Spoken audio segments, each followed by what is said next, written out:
स्तरों से बाजार में अच्छी रिकवरी। निफ्टी करीब 150 अंक सुधरकर 25,800 के करीब बंद। वहीं बैंक निफ्टी 350 अंकों से ज्यादा की बढ़ोतरी के साथ 61,550 के पास। वहीं पीएसयू बैंक से मिला बाजार को सपोर्ट। लगातार 2 दिन की तेजी के बाद आज फिसले आईटी शेयर। परसिस्टेंट, टेक महिंद्रा और एम्फासिस में 1 से 2% की गिरावट। विप्रो और इन्फोसिस पर भी दबाव। सोने, चांदी और बेस मेटल्स में तेजी से मेटल शेयरों की चमक लौटी। सेल हिंदुस्तान कॉपर करीब 1.5 से 4% चढ़े। टाटा स्टील 2.5% मजबूत। हिंदुस्तान जिंक और वेदांता में भी बढ़त।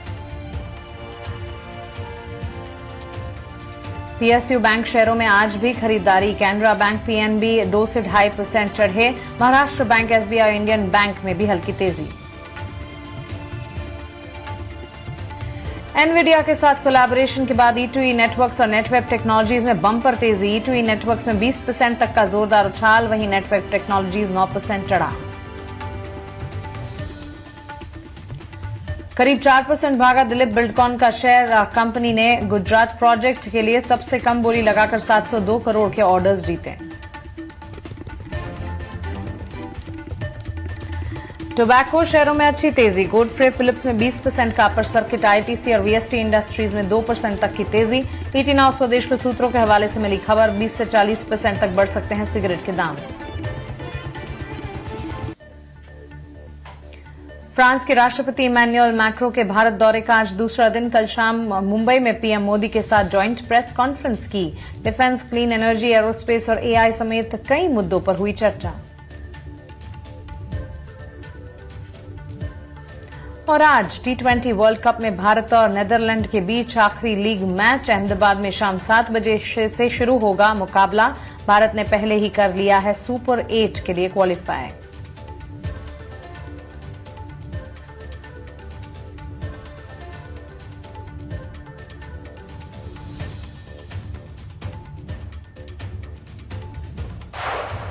अच्छी मजबूती के साथ क्लोजिंग हुई। हालांकि दिन की शुरुआत हमने वोलेटाइल देखी थी।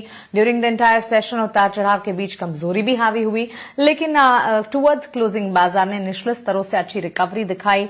150 अंकों के सुधार के साथ निफ्टी में 25,800 के आसपास हमने क्लोजिंग देखी। वहीं बैंक निफ्टी में 300 अंकों की बढ़ोतरी पर कामकाज 61,550 पर क्लोज होता हुआ देखने को मिला। सपोर्ट कहां से थे? मेटल और पीएसयू बैंक शेयर्स ने बाजार को काफी हद तक सपोर्ट किया। कुछ हद तक एफएमसीजी प्लेस भी थे जहां से काफी हद तक बाजार को सपोर्ट मिलता हुआ दिखा था।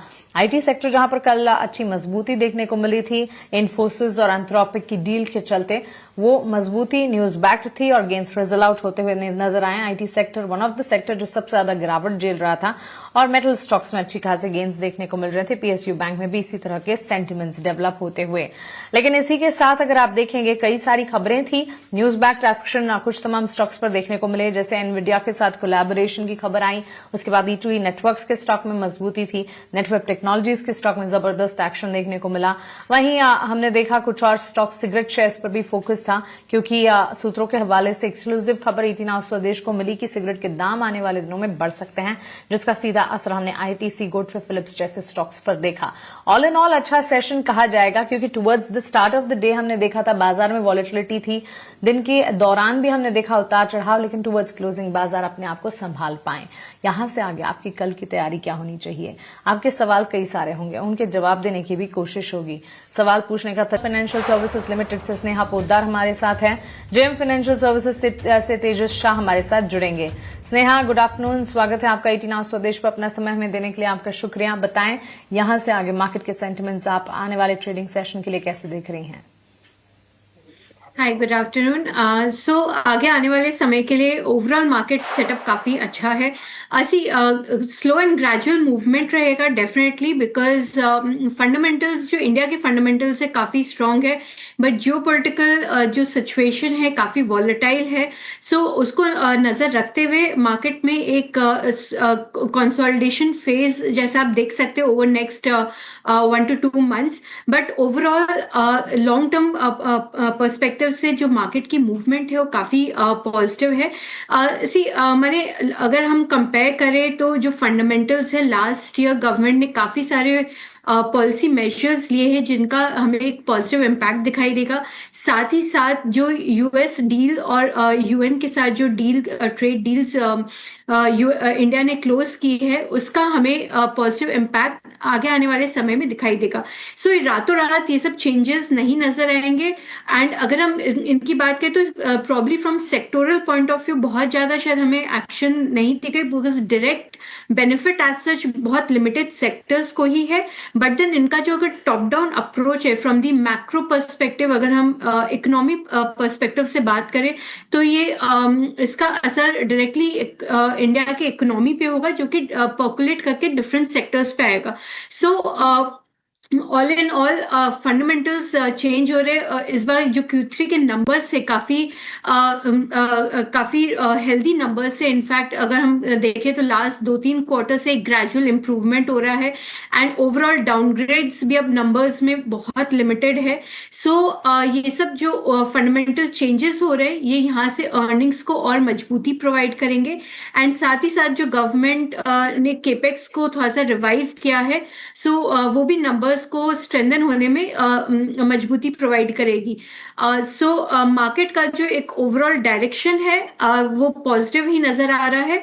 बट डेफिनेटली जो ग्लोबल इवेंट्स है उन्हें मॉनिटर करते रहना पड़ेगा टाइम टू टाइम, बिकॉज उनका इम्पैक्ट उनका impact near term market direction पे आपको दिखाई देगा, B it rupee movement, B it geopolitical development या येन कैरी ट्रेड से रिलेटेड। ये सब कुछ रिस्क है जिसे ध्यान रख के आगे आने वाली रणनीति डेवलप की जा सकती है from the short term perspective.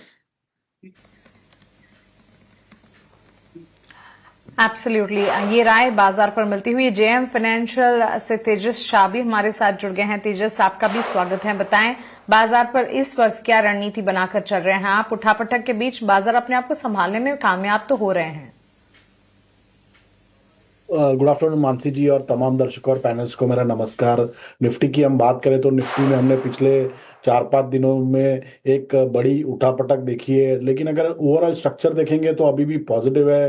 25,500 का एक अहम स्तर है, जब तक वो टूटेगा नहीं तो ओवरऑल बायस पॉजिटिव है। इमीडिएट बेसिस पे 25,650 का सपोर्ट है।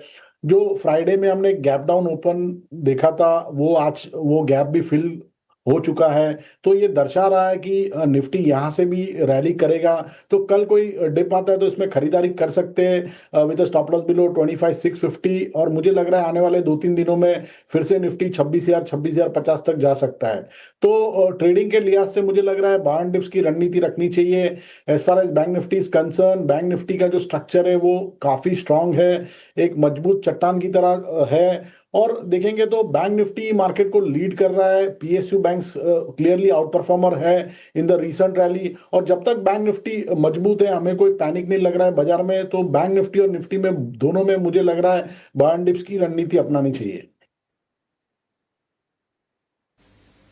ठीक है, गिरावट में खरीदारी की रणनीति इस वक्त बेंचमार्क्स पर अपनाने की राय फिलहाल हमारे एक्सपर्ट की तरफ से मिलती हुई।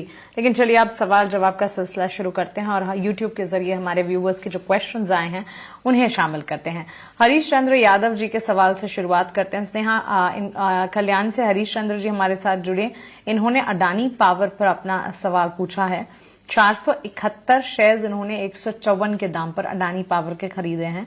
इनका ही कहना है कि नजरिया जो है यहां से वो लंबी अवधि का मानकर चल रहे हैं। On a long term perspective क्या अडानी पावर को इंटैक्ट रखना चाहिए करंट लेवल्स को देखते हुए? 144 के स्तर पर ये क्लोज हुआ है। इनकी खरीद से करीब 10 रुपए नीचे 471 शेयर्स इनके पास है। माफ कीजिएगा मानसी जी, अदानी ग्रुप स्टॉक्स पे हमारा एज अ एमओएफएल कोई व्यू नहीं है।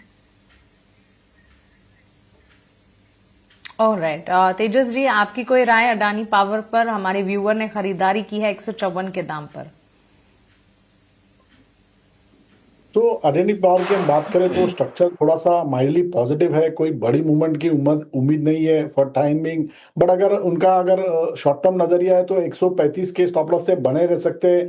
इमीडिएट बेसिस पे मुझे लग रहा है स्टॉक 149 का स्तर छू सकता है, और 149-150 का लेवल सरपास होता है तो 157 तक के भी लेवल स्टॉक में आ सकते हैं। तो होल्ड करने की सलाह है फॉर टाइमिंग।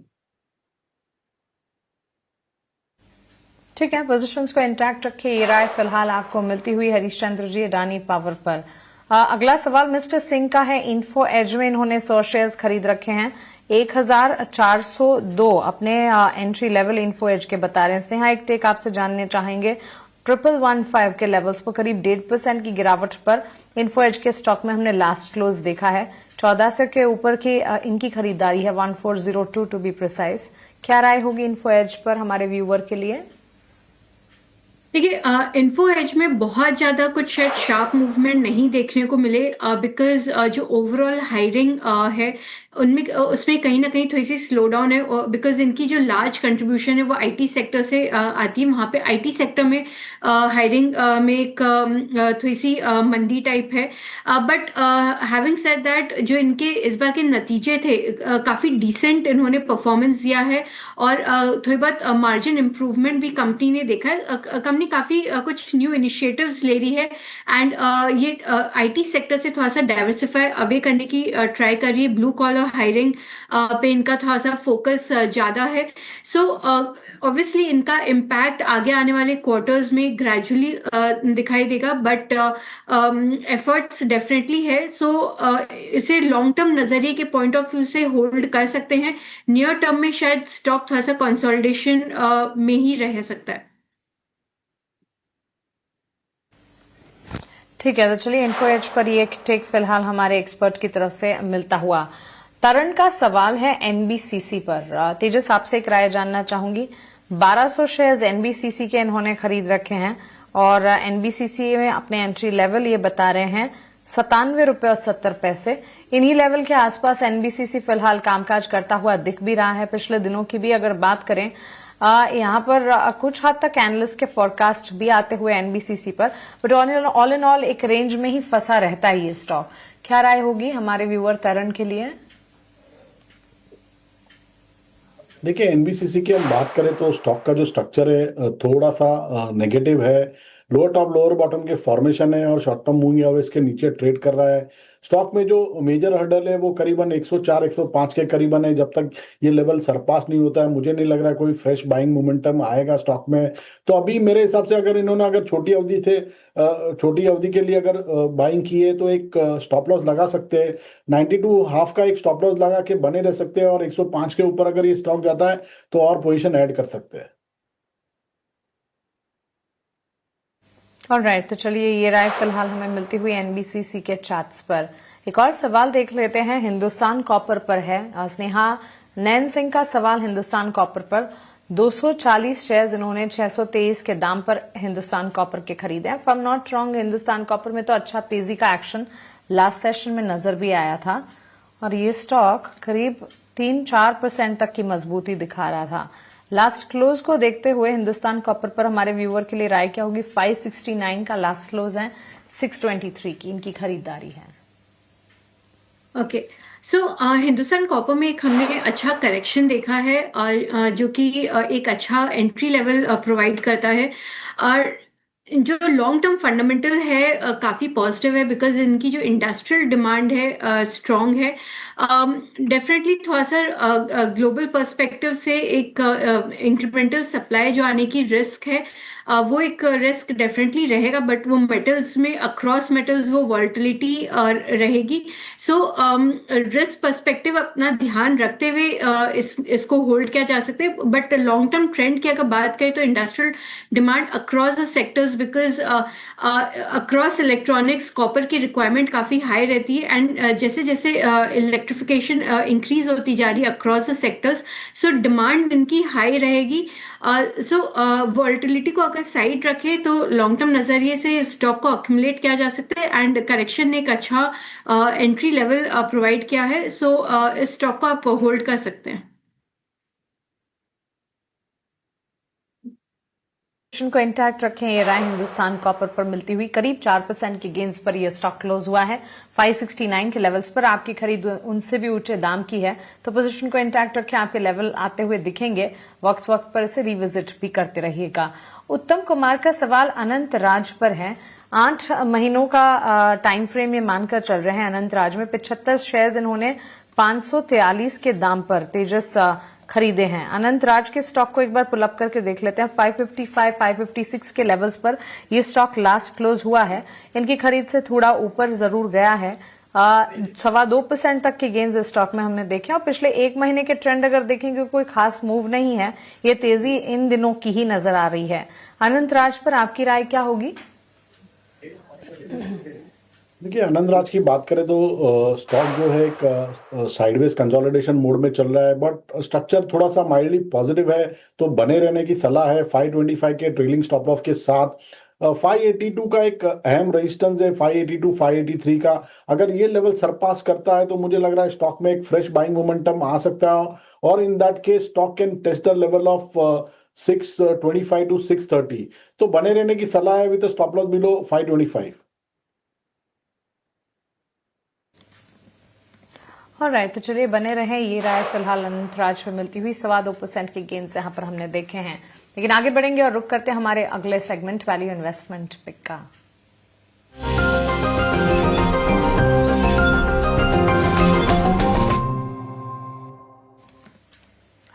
स्नेहा, शुरुआत आपसे करेंगे। बताएं वीआईपी शेयर्स क्या होंगे आज के? मेरी सबसे पहली पिक है एल&टी। सो एल&टी ने आज अनाउंस किया है निवेडिया के साथ टाई अप डेटा सेंटर के लिए एआई फैक्ट्री सेटअप करने के लिए, जो कि एक बहुत ही बड़ी डेवलपमेंट है। साथ ही साथ ओवरऑल जो केपेक्स साइकिल पिकअप हो रही है उससे एल&टी को काफ़ी सपोर्ट मिलेगा उनके ओवरऑल ऑर्डर इनफ्लोज में। एंड जो ग्लोबल लेवल पे इनकी स्पेशली जो मिडिल ईस्ट में एक्सपोजर है, इंटरनेशनल ऑर्डर्स में भी एक रोबस्ट ट्रैक्शन है। सो इनके दोनों ही डोमेस्टिक एंड इंटरनेशनल सेगमेंट अच्छे करें, प्लस ये डाइवर्सिफाइड है अदर न्यू एज सेक्टर्स में, जैसे कि hydrogen, nuclear power and all, defence वगैरह। तो ये सभी सेक्टर्स में ट्रैक्शन है, फुल बजटरी सपोर्ट भी है। सो एल&टी को लॉन्ग टर्म नजरिए से एंड शॉर्ट टर्म दोनों नजरिए से अक्यूमुलेट किया जा सकता है with a target price of 5000। दूसरी मेरी पिक रहेगी लॉरस लैब्स। सो लॉरस लैब्स के नतीजे काफ़ी अच्छे रहे। Overall one of the best CDMO players है, एंड आगे आने वाले समय में भी एक काफ़ी शानदार अर्निंग्स ग्रोथ एक्सपेक्टेड है। इनके दोनों ही माने CDMO प्लस ARV दोनों ही सेगमेंट में काफ़ी अच्छी ग्रोथ ट्रैजेक्टरी एक्सपेक्टेड है, एंड ऑपरेटिंग लेवरेज भी प्ले आउट होगा आगे आने वाले क्वार्टर्स में। सो एक 40-50% काइंड ऑफ अर्निंग्स ग्रोथ की संभावना है, जो कि हम नेक्स्ट 2 years देख सकते हैं। तो इसे टारगेट में रख सकते, इसे रडार में रख सकते with a target price of 1230। बिल्कुल। तेजस जी, आप बताइए आपकी तरफ से वीआईपी शेयर्स क्या होंगे आज के? आज की मेरी जो पहली वीआईपी पिक है वो है Equitas small finance bank. Banking as a sector हमें काफ़ी अच्छा लग रहा है। इक्विटा स्मॉल फाइनेंस बैंक ने रिसेंटली अभी एक स्विंग हाई बनाया था 73 का, और उसके बाद लगातार स्टॉक एक करेक्शन मोड में चला गया था। पिछले दिनों में स्टॉक ने 50 दिन की मूविंग एवरेज का सपोर्ट लिया है, वहाँ पे एक बुलिश एनगल्फिंग कैंडलस्टिक पैटर्न भी फॉर्म हुई है, जो एक बुलिश रिवर्सल पैटर्न की संकेत दे रहा है। 10-20 डे का मूविंग एवरेज का क्रॉसओवर भी हुआ है, हाई टॉप हायर बॉटम के फॉर्मेशन है स्टॉक में। तो करंट भाव पे मुझे काफी अट्रैक्टिव लग रहा है स्टॉक। तो करंट भाव पे डिप में खरीदारी करने की राय है विद स्टॉप लॉस बिलो 64। इसका पहला लक्ष्य रहेगा 72 का, और दूसरा लक्ष्य रहेगा 75 का। और दूसरा जो स्टॉक मैंने चुना है वो है जी एंटरटेनमेंट लिमिटेड। जी एंटरटेनमेंट लिमिटेड की हम बात करें तो लगातार ये स्टॉक पिछले 1 सालों से अंडर परफॉर्मर रहा है, बट ये स्टॉक ने हमें लग रहा है कि एक अच्छा खासा बेस बना दिया है in the range of 79 to 80, और उसके बाद लगातार स्टॉक ने स्ट्रेंथ दिखाई है। हाई टॉप हायर बॉटम के फॉर्मेशन बनाना शुरू हो गया है स्टॉक में, और शॉर्ट टर्म मूविंग एवरेज से उसके ऊपर भी कंसिस्टेंटली होल्ड कर रहा है। रिस्क रिवॉर्ड के लिहाज से ये स्टॉक भी एट करंट जंक्चर काफी अट्रैक्टिव लग रहा है। तो करंट भाव पे डिप में खरीदारी करिए। जी एंटरटेनमेंट में स्टॉप लॉस लगाना है 88 का। इसका पहला लक्ष्य रहेगा 100 रुपए का, और दूसरा लक्ष्य रहेगा 105 का। एब्सोल्युटली तेजस जी, स्नेहा जी, बहुत शुक्रिया आपका हमारे साथ जुड़ने के लिए, हमारे व्यूअर्स की कल की तैयारी करवाने के लिए, उनके सवालों के जवाब देने के लिए, और साथ ही अपनी स्टॉक स्पेसिफिक रिकमेंडेशंस की लिस्ट हमारे साथ शेयर करने के लिए। इसी के साथ कल की तैयारी में फिलहाल इतना ही। मुझे दीजिए इजाजत, लेकिन 18 स्वदेश पर खबरों का सिलसिला लगातार जारी है। बने रहे हमारे साथ। नमस्कार।